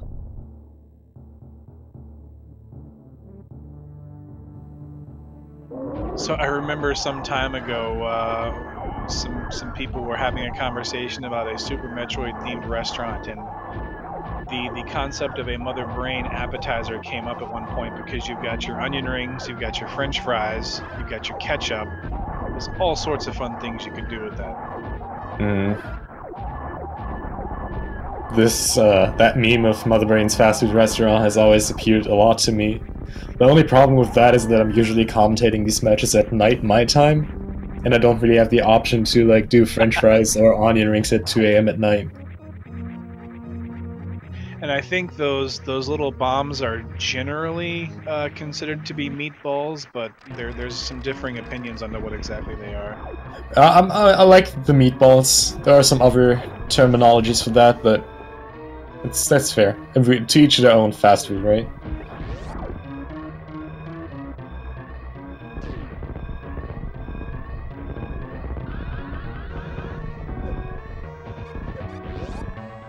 Gameaholic gaining a significant amount of time on Di10Kong there by just sparking up immediately. Yeah, if we're just going by splits, that was a significant improvement.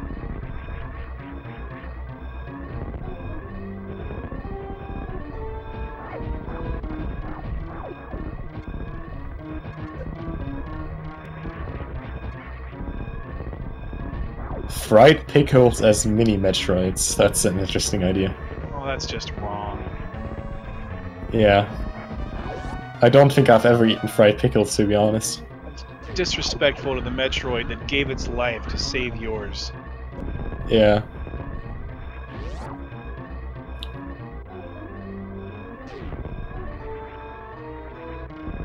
Alright, Gameaholic. Almost done here. Yeah, very smooth escape, not getting trolled too hard by the steam. Of course, now that I've said that, let's wait for it to happen. Yeah, deciding to not save the animals, but that's fine because Di10Kong already saved them. Fusion is allowed to happen. And with that being said, Gameaholic is done with a time of 1 hour 56 seconds and 56 minutes and 58 seconds. GG to him, finishing second place. GG Gameaholic, and sub 2 hours for 100% for especially in a race setting is still very impressive. Oh, we'll see if it's sub 2. Timer hasn't stopped yet.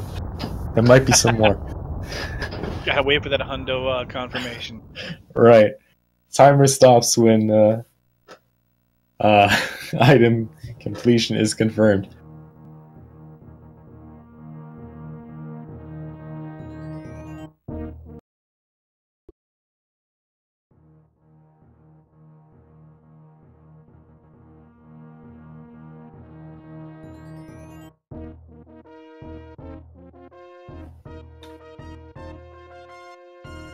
Sounds like we lost audio there. Yeah, thinking about it, I'm not sure about the speed gaming schedule, but since we have these 2 hour blocks, I could imagine that we're actually running pretty tight right now. Oh, encroaching on the next race, huh? There's probably some the pass run for the day. Actually, no, we're fine. Oh no, actually no, we're are we fine? Yes, I think we are fine. Okay, so we do have some time left. I guess while we're at it, again, this was the last match of the second round, the second Swiss round of the multi-category tournament. I think we're going to be able to announce the pairings of round 3 within like the next 2 hours, so yeah, if you want to keep up on your next matchup, if you're running, or just cool matchup you want to look out for races, just check out the challenge page, SM Multi, and see what's going on there for round 3. We're probably going to have... Sorry, go ahead. Obviously a very competitive race all around, tournament all around, but round 3 is when things are really going to start to get rough, when you see a bunch of these 2-0 runners starting to face the other 2-0 runners. Oh yeah, I can't wait. And just generally, the pairings are going to be more and more precise in terms of skill level, getting closer and closer to each other. we're probably gonna have like a first couple of races tomorrow on Monday. Experience shows that there's usually 1 or 2 at the very first day, as long as we're able to schedule them. Eventually keep up with speedruns live as well with all other speed gaming, since we sometimes may outsource some runs. And yeah, just keep up with the schedule in general. It's going to be a lot of good Super Metroid coming. Yeah, shout outs to Feasel and the entire speed gaming community. Don't forget, if you have Amazon Prime, you can tie that into your Twitch account, and you can get a free subscription once per month for Twitch. And if you want to throw that the way of speed gaming, that will definitely help continue these tournaments. And as I just see, the round 3 pairings are already live, so go check that out if you want to. Post some Dia4s in chat. Hey, is it actually Punk versus Sephi? I was predicting that, but oh well. It is gonna be Punk versus Sephi. We already had that in the rando tourney. I won a fish and never got it. Oh, wonder what's going to be at stake this time. But yeah, we have 100% for Gameaholic confirmed. Both of them getting all the items, so GG. Yeah, very well played by both of these runners. Make sure you give these guys a follow. Absolutely. Hopefully, we will see much more of them. I really do like the Swiss tournament idea, because in a double elimination tournament, even if you're on the losing side of a match, you get bad luck, bad RNG, whatever, it feels bad to get out early. But in the Swiss tournament, we see all these runners getting an early shot in, and at least everybody gets a full 6 rounds. Yeah. All right. With that being said, thank you guys a lot for watching. Gamp, thanks a lot for letting me commentate with you. Hey, thank you. It was a pleasure. Make sure to follow Gamp as well. He's having a great stream. And yeah, you guys have a great night. Cheers.